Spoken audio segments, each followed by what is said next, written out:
So we're looking at the differential equation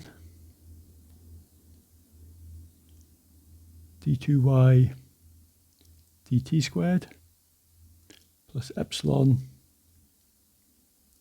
dy dt plus y equals 0 with initial conditions t equals 0, y equals 1, dy dt equals 0. We're going to try a slightly modified form of the two-scale approach. So rather than saying that y is y of t of tau, we're going to say y is the product of u of tau, v of t, where tau is epsilon t.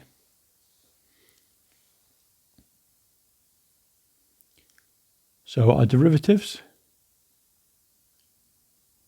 dy dt becomes u dv dt plus epsilon du d tau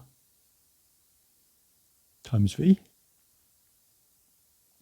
And our second derivative, d2y dt squared, that becomes u d2v dt squared plus 2 epsilon du d tau times dv dt. And lastly we have epsilon squared d2u d tau squared times v. So we substitute all that into our differential equation and we get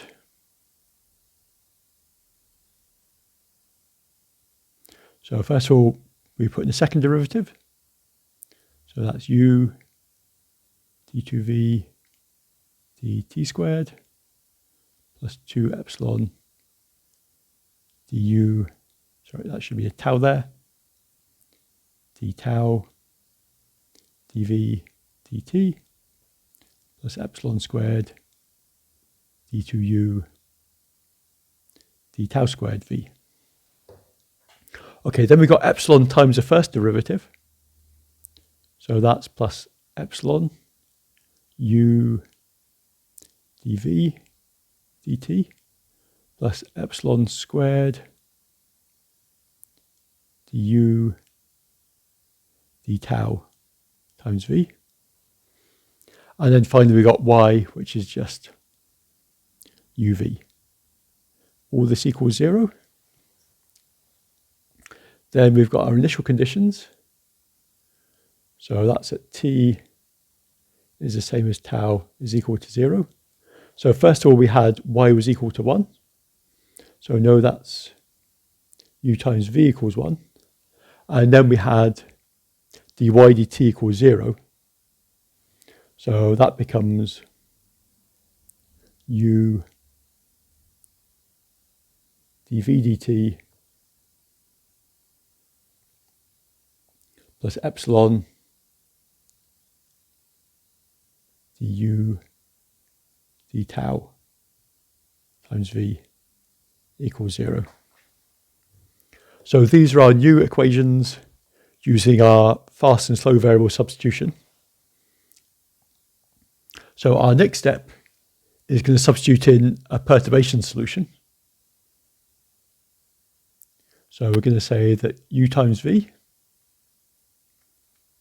we're going to write that as u0 v0 plus epsilon u1 v1, and then there should be a load of other terms which we won't bother to write down.